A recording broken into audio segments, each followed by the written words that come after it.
A dream I know, deep up my feelings for you. Watch. Hello reality viewers, welcome back again to Reality Latest Gist, the home of news and politics. For this channel, we dey drop news every day and we dey react to every videos wey comes our way. And na reality news now we dey drop for this channel, and we dey also dey talk am as e be. If today na the first time we say you dey come across this channel, you are highly welcome. Thank you so much for stopping by. And if you are returning subscribers, I appreciate all of una for una massive support to this channel. I say may God bless all of una in Jesus name. Amen. I get video wey I want present to una this very moment, and I go dey follow una dey watch the video. After we don watch am together, make we drop our opinion constructively for the comment section. Like our videos and also share our videos if possible. Bye for now. I just met with Mr. President. Following my press conference on Monday, I decided to come and inform Mr. President officially of my aspiration to run for the office of the President of the Federal Republic of Nigeria. Because Mr. President is the leader of the party, the APC, because he is the President of the Federal Republic of Nigeria, which office that I intend to handle after 2023. And again, that I use the opportunity to discuss issues relating to our party, especially how the party was formed. President Muhammad Buhari, then former head of state, led the CPC into the merger of what became today APC, followed by Asuwaju Ahmed Tinubu, who led the ACN, and myself, Rochas, who led the ABGA, and other leaders of NPP. This is the four legs upon which the party today called APC is standing. I use the opportunity to remind Mr. President of how it all started, and for us to keep the history of this party alive. I also made him to understand that in the next coming convention, these four pillars should be carried along in all our decisions. For without these four pillars, there wouldn't have been anything called the APC today, and the victory that followed after. I also use the opportunity to intimate Mr. President of what is going on between me and economic and financial crime, the Efcc, and the harassment and intimidation that I'm getting from the Efcc literally on a daily basis. And to inform him that I have court judgment and 2 court orders, 3 different judgments at different forums, which stops the EFCC from harassing, intimidating, and all that. The EFCC have refused to obey the law. And so I have to inform Mr. President that EFCC should be meant to obey the law that established them. And without the law, there would have been an EFCC. And the desperation with which they go about any affair that concerns me should stop. And I reminded Mr. President that I recall that some time ago, the EFCC had claimed that they recovered the sum of 5.9 billion from my account, which the court found out to be untrue. In other words, they were biased and they prejudged me. On that basis, the court ruled and ordered that they should not any further more interrogate and harass me. This has also not been obeyed. The court ordered the EFCC to release my international passport. The EFCC have refused to obey. The court gave damages to me for the sum of 500 million naira for EFCC to pay. EFCC have not paid that. Rather than doing that, on the day of my declaration, EFCC went on the press to announce that I'm being prosecuted for some criminal charges of 2.9 billion and no more than 5.9 billion. So I said, as the President of the Federal Republic of Nigeria, and one that stands on the side of law, that he should bring this attention to the EFCC. And despite the effort by the Office of the Attorney General to make EFCC reasons and obey court judgment to release my travel documents and stop the harassment, EFCC have refused. So I think there's some kind of desperation on the side of EFCC, and I don't know who might be causing this, but it is appropriate that I do let them know of the injustice that is going on with me as regards the EFCC.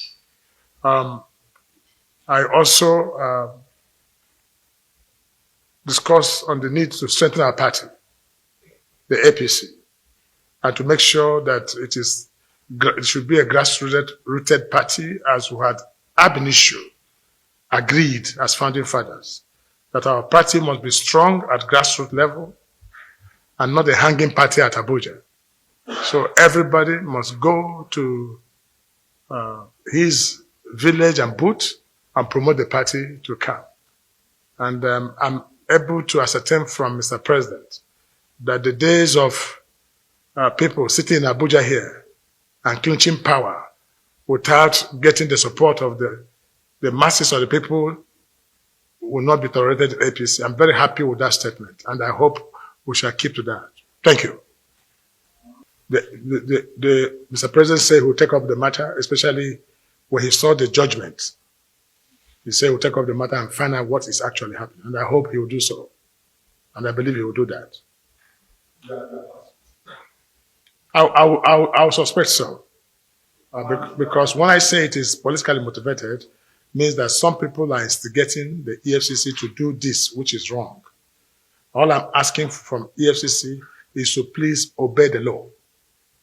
And you cannot refuse to obey the law on one side and then go for the law on the other side. So if FCC obeys the law, it will be the best they can do for the image of EFCC and the image of the Federal Republic of Nigeria. But as to who particularly, the person must be such a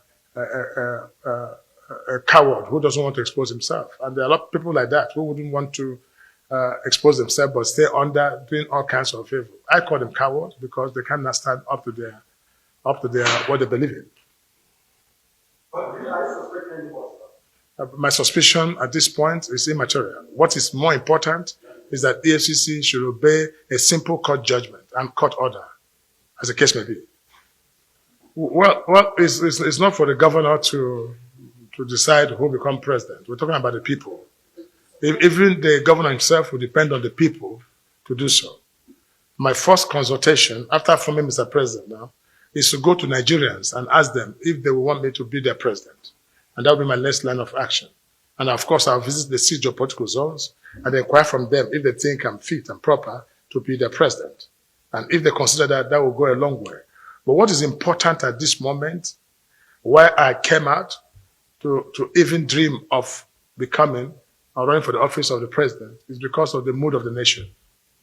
I may not be the appropriate president 20 years ago when I first ran. Maybe I will not be the appropriate president 20 years to come.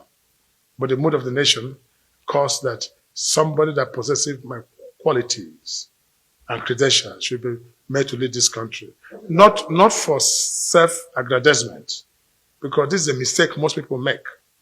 They think that when you want to run for president, there's something in there for you. I don't know what others' ambition is. What is driving me is my vision and passion to make great this nation.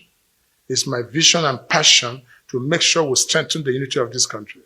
It's lie on my passion and vision to create wealth for this country with my business experience that might be enough resources to engage the use of this land. That issue of insurgency will be a thing of the past. These are some of the areas. This is my passion. But one part of me, the carnal part of me says to me, listen, must you go and be president? But that passion and vision is what is driving me into this aspiration of wanting to be president of Nigeria. One of the duties of a president is to protect the law of the land. And when an issue comes to issue of judgment, is duty incumbent on the government of the day to ensure that justice is done. I came to demand for justice, that it should prevail. And as the custodian, as the leader of our nation, he he should be meant to know that such is going on. I didn't come here to say, I'm not asking, I don't want to be investigated by EFCC or harassment or what. That's not the issue. That there's judgment on the ground. There's judgment and there's order of court that I'm asking Mr. President, who appointed the EFCC, to recall that there was the law that established EFCC. And if that law is good to make somebody EFCC, that law should be obeyed too. So I'm not asking Mr. President to speak on matter. I'm talking about judgment of the courts, which we all swore to uphold the Constitution of the Federal Republic of Nigeria. Well, I want to tell you about what happened in the case of Uche Nwosu, who by happenstance and by natural design became my in-law. He became my in-law as an adult and as a man who is standing on his own, wanting to run his own family.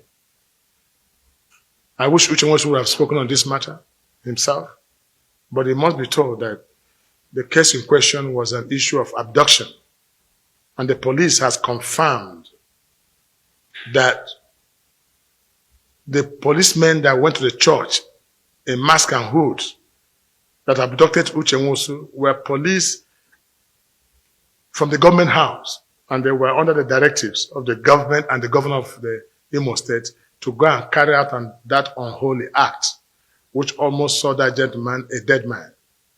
Again, I've met the police, the Inspector of Police, on this matter, and I've inquired to know where is the justice.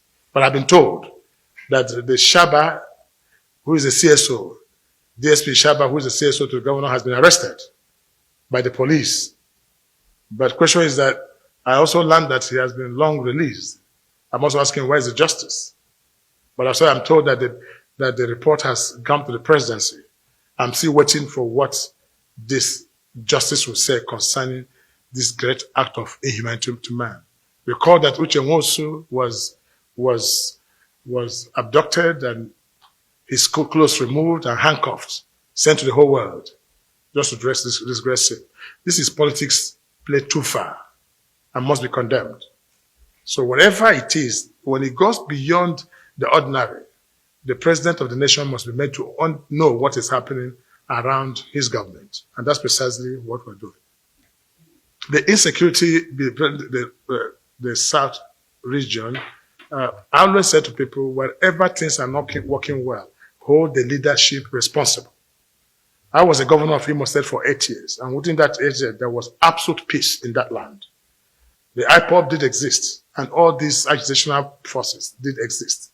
It's about the poor handling by the state government that orchestrated this to what it is today, that has left many dead and has left the whole nation in confusion and showing some kind of ethnic declines that seem to divide the Igbos from others. It is pure handling.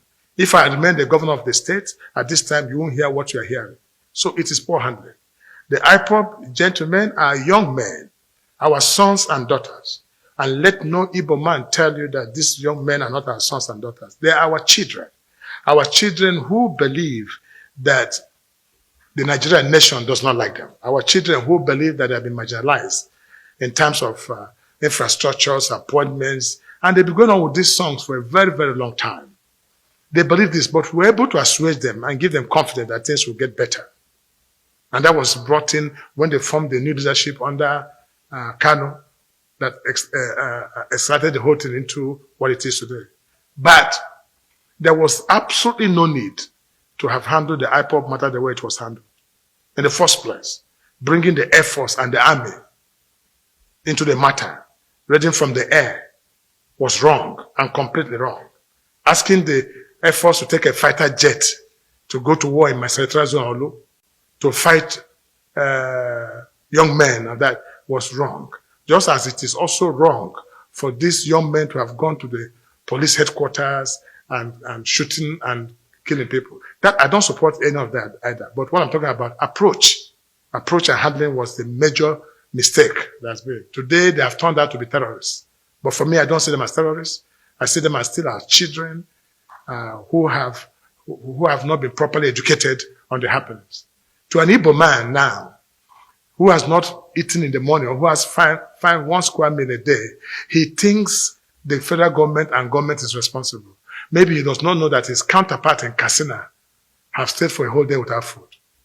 So these are point of education. That's why we're trying to create this awareness before the people and let them do. So issue of IPOP is neither here nor there. It's a matter of handling, and state government must take responsibility for all that. And you see, it's worse in Imo. Why is it not in Abia? Why not in Anambra, Ebonyi? You hear very minute things happening there, but the headquarters is Imo State. You forgot I was called Okorausa for this reason. You forgot the young men said they were going to kill my parents, even as a governor. I engaged them. I made most of them surrender back their arms through my Imo State pardon and amnesty program. It's at end time things that are not working. Please hold the leadership responsible in that particular state or that particular community. Leadership is everything. That's what I'm saying. The activities that went on later called for that, but it was a needless action.